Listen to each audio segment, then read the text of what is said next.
Welcome to Health, Wellbeing and Lifestyle, where professionals in the field inform, educate and inspire the community to be healthier and have a balanced lifestyle. Our first guest today is Julie Makin, a psychotherapist specialising in hypnotherapy, and we will be exploring whether rejection is sabotaging your self-esteem. Welcome, Julie. It's so great to have you. Lovely. Thanks very much for having me. So what is rejection? Okay, so rejection is a feeling that we get within our bodies. So when we feel it and when it comes up for us, it's kind of like an internal wound.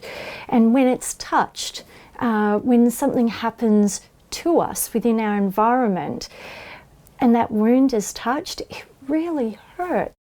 That can also trigger the brain's same process. So that might trigger that feeling in the body, that pain and hurt within the body. So it is actually felt as a physical pain. And what is self-esteem and how is it impacted by rejection? A lot of people actually seem to get confused between confidence and self-esteem. And confidence is confidence in abilities. So when you're a fantastic cook, you're great in the kitchen, but take you out of the kitchen and put you in, to be a car mechanic, and all of a sudden you're not so good. You're not going to have confidence there, but you have confidence in the kitchen. Self-esteem is about how you value and perceive yourself. It has to do with the stories that you tell yourself. I don't matter, and I'm not good enough. And when we're telling ourselves these stories, it actually affects our how we feel about ourselves internally. And when we feel about ourselves that way internally, our body language changes, our energy changes, and it affects the way not only you perceive yourself, but how others treat and perceive you. The way that rejection affects low self-esteem, I'd like to tell you just a little bit of a story about myself. Look, I grew up in a household where my parents would be gold standard parents, all right? So what they taught me was, to be compliant. They taught me to do as I was told. They taught me that other people matter, to put others' needs ahead of my own, that not to talk over anybody else because that would be rude. But in actual fact, what they were teaching me was that I don't matter, to put everybody else ahead of me. And what I can tell you is that in order to be authentic, to feel good about yourself, you really need to be asking yourself, is this right for me? And checking back in with the body and how it feels. Find that reconnect with the body. I grew up with IBS. So I really started to notice it back in high school. I had this mass bad pain in my gut. It was seriously like a 9 out of 10. And I found myself going past the empty classrooms. It was recess, past the metalwork room, past the woodwork room, past the kids that were out there playing t-ball, and I didn't think I was going to make it to the reverse charge, phone, because I wanted to call my mum. Anyway, I got down there, was able to call my mum. My mum came and got me, and by the time I got home, the pain had subsided. I felt safe at home. So rejection not only has you feeling a pain and hurt about how you value and perceive yourself, but your body also responds to it. It helps you to escape. The IBS would actually help me escape the school ground. It helped to show me when I don't feel safe. And just to lead on from there, as an adult and understanding how rejection affects my body, and when somebody else is attacking you, your body shouts loudly when needed, and it's up to us to listen. So rejection, self-esteem, your body's letting you know. Now, because I was brought up in that family, I'm going out there into the world with that conditioning. And so I'm actually attracting people to me that are perhaps wanting to manipulate me. And They know it from your body language. They know it in how you speak about yourself, how you approach others. And you may find manipulative people that will take advantage of you. And I do feel that this is where domestic violence actually comes into play. To me, mental health and that feeling of safety is really number one priority for our community, for our society, for our government to start listening. If someone's been rejected, how can they rebuild their self-esteem? Can you tell our audience how they can build their self-esteem, what they can do? Of course. Okay, so when somebody's feeling hurt and pain, it's from a previous wound. So I invite them to start asking themselves, is this safe? Do I feel safe? First question. And the other question is this right for me? Yeah, it's really important. Once you start doing that, innate boundaries will start coming in as you start to heal yourself, and you'll find that things change. Yes, there might be pushback from others around you because, oh my God, all of a sudden you're, not being so subservient. You're starting to listen to what is right for you. And when you do that and you continue to do that, others around you will start to change how they approach you, how they respond to you. And another thing that I invite your audience to do is if they have any feeling like their emotions are feeling overwhelming, or perhaps there's a situation where their emotions are more than what the situation requires, I really invite your viewers to seek a professional therapist. Go to pages where people have association membership to ensure that you're seeking out the right professional assistance. And I invite viewers to also note that people who work with the body, I feel that that's where it's at. I feel that trauma, Bessel van der Kolk, he's massive in the US, big psychiatrist, and he notes that trauma cannot be healed from conscious mind therapy only. We need to start working with the body as well. So please seek professional therapy. That's really helpful, Julie. Thank you so much. If you would like to know more about rejection and self-esteem, and Julie Makin, please visit her webpage on our website healthwellbeingandlifestyle.com.au. And after the break, we'll be back with another interesting guest and another interesting topic. Stay tuned. After the break, naturopath, respiratory specialist and published author Julie Rudakova will be talking about the mind-body connection and the language of the body.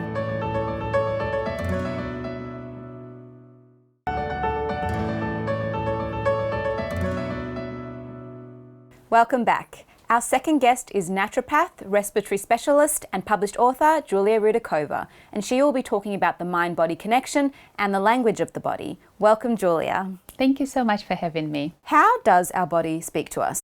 That's a very good question, and it's one of my favorite topics. From the Chinese traditional medicine, we know that every organ in the body is connected through meridians. Meridians, they're energy channels to different tissues. For example, if there is a meridian going through a shoulder, so that's your gallbladder, there is liver there, and we know that the organ will have an affinity to certain emotions. For example, again, going back to the liver, it's anger and frustration. It's a topic that requires a few examples. And a person may be frustrated at work. There is a situation that hasn't had any resolution so far. Maybe the person needs to speak up. Maybe the person needs to get the team together, and there is a little bit of hesitance because there is a fear of public speaking, and that situation compounds and the person feels frustrated, maybe a little bit angry with themselves, and then develops this constant pain in the neck, in the shoulders, and that's your liver meridian. So if it doesn't go away after a massage, after a relaxation exercise, if it keeps coming back, then it is time to listen. It is time to listen to your body and act on that. And another example of the mind-body connection is as simple as a sore throat, for example. So a person experiencing sore throats on a regular basis, definitely outside of the flu season, signifies to us that the unconscious mind, so talking about mind, we have conscious mind and an unconscious mind, it presents that problem to the person in the physical form, because there is no other way that your unconscious mind can communicate to you other than through the body's experience, and the best way we respond is to pains and aches. We're not going to respond to something pleasant, we're going to enjoy it. So the pains and aches is the language of the body that listens to the unconscious mind. So the solution could be as simple as having that difficult conversation with a colleague, with a family member that you have been putting off, or you were afraid of their reaction maybe. And that's normal, right? But the solution is acting upon that, identifying why could that be? When was the first incident of that sore throat, right? Outside of the flu season, when was it? And when did it repeat again and again and again? What happened in your life? Who were you talking to? Who were you communicating with? Another example is a sore tummy. So this area, the abdominal area, is all to do with digestive process. And when we can't literally digest something, information in life, that just goes against our beliefs, against our comprehension, then we will start experiencing those digestive symptoms on a regular basis. How do you address your symptoms? Firstly, to be in the body, to start listening, not to dismiss those aches and pains.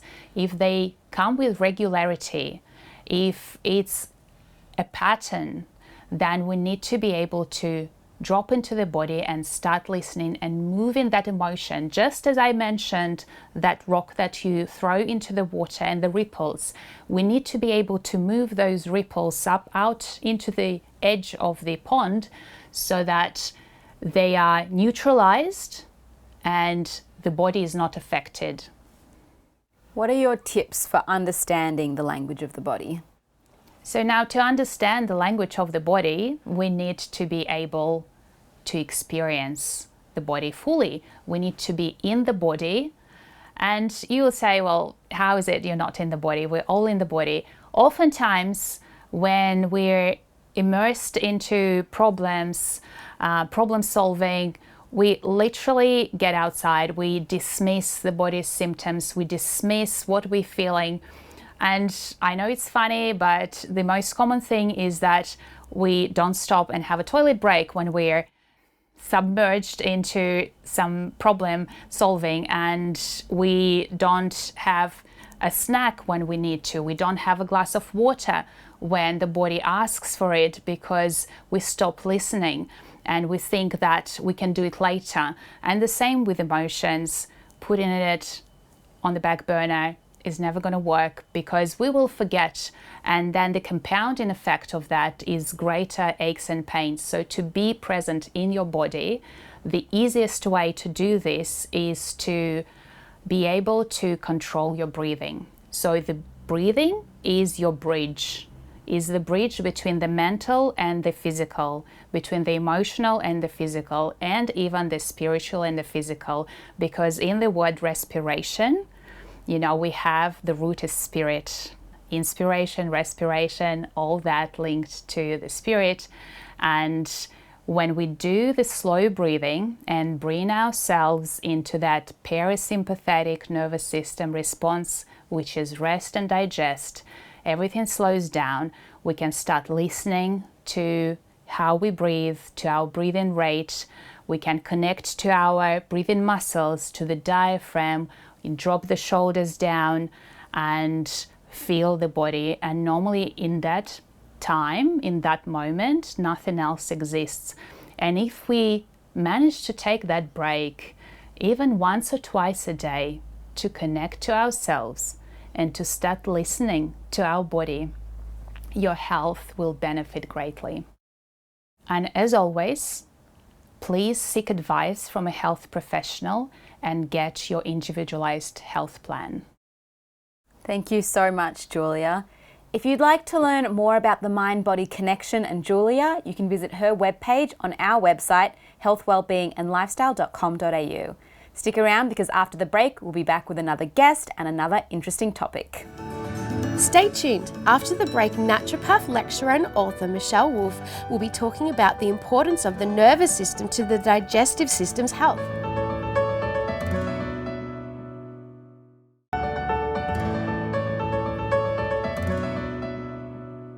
Welcome back. Our next guest is Michèle Wolff, and she's a naturopath, author and lecturer.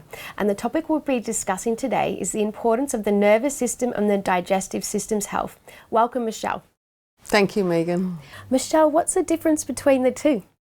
Well, the mind and the nervous system have a big connection. So I'm sure you've experienced the feeling of butterflies when you've been frightened about something. But scientifically, they've now found that not only do we have a brain-gut connection, but also that the gut has its own brain or own nervous system, so to speak. So for an example, it produces serotonin, which is a chemical produced in the brain that helps the nervous system and helps calm the brain. So our lifestyles can have a profound effect on the nervous system, and that has an interaction with the gut. Emotions, they can actually affect the microbiome. So in microbiome tests, which are stool tests, they test over 700 different species now, and there can be an impact on that microbiome through your diet, but there can also be an impact on how you think. So if you're stressed or have an overburden of more negative thoughts, that has an impact on the negative aspects of the microbiome.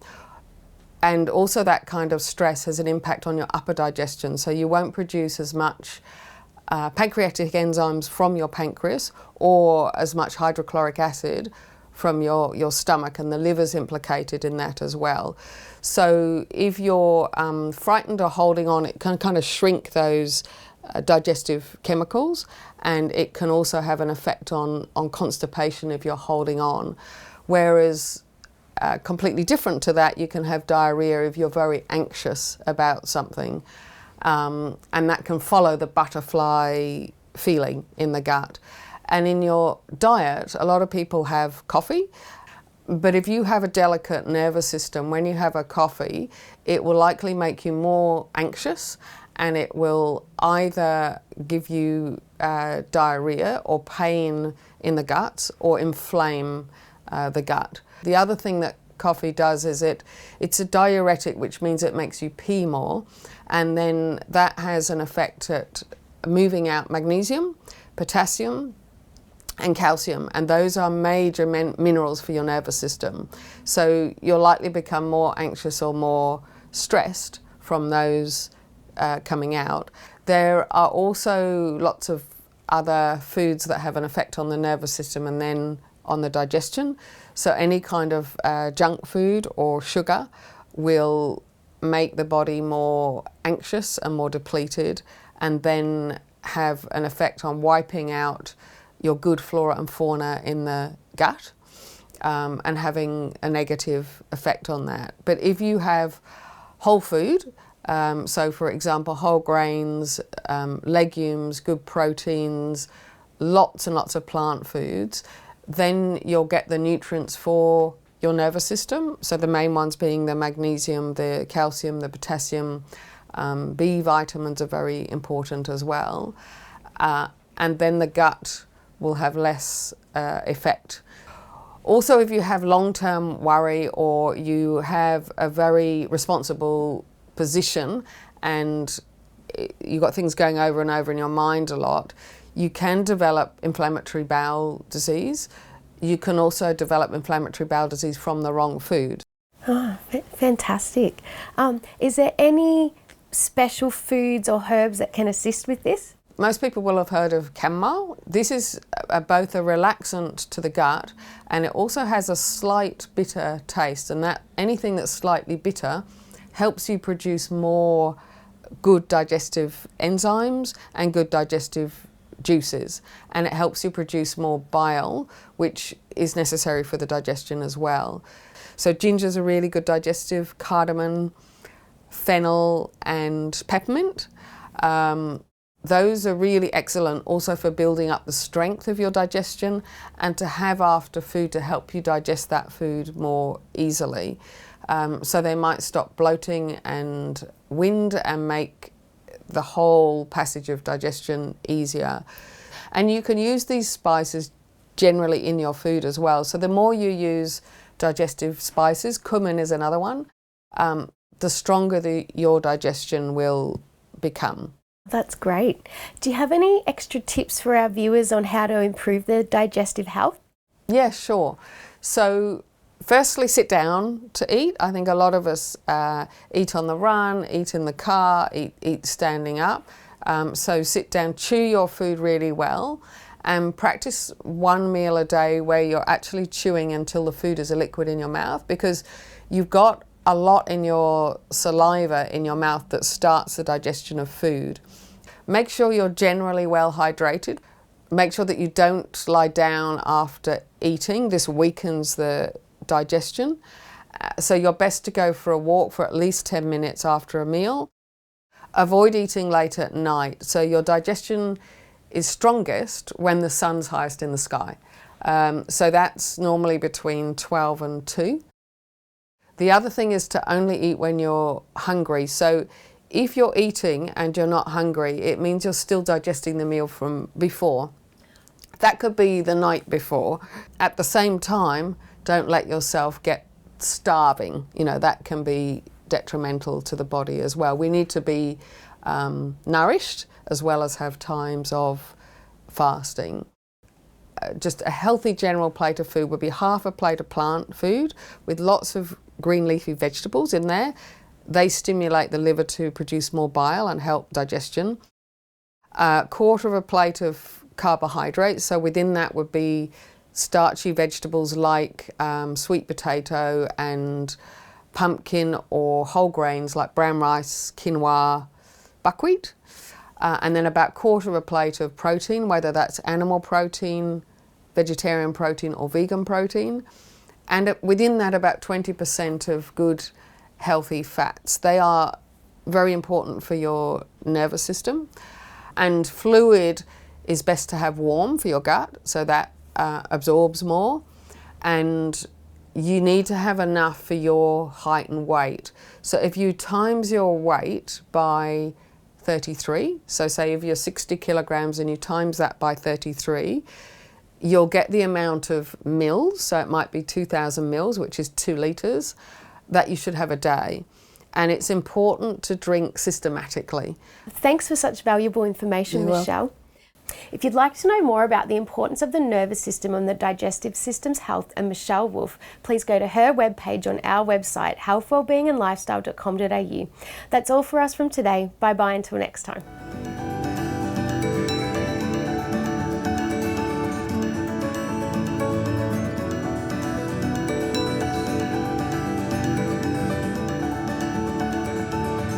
If you'd like to know more about our show, please like us on Facebook, follow us on Instagram and subscribe to our YouTube channel.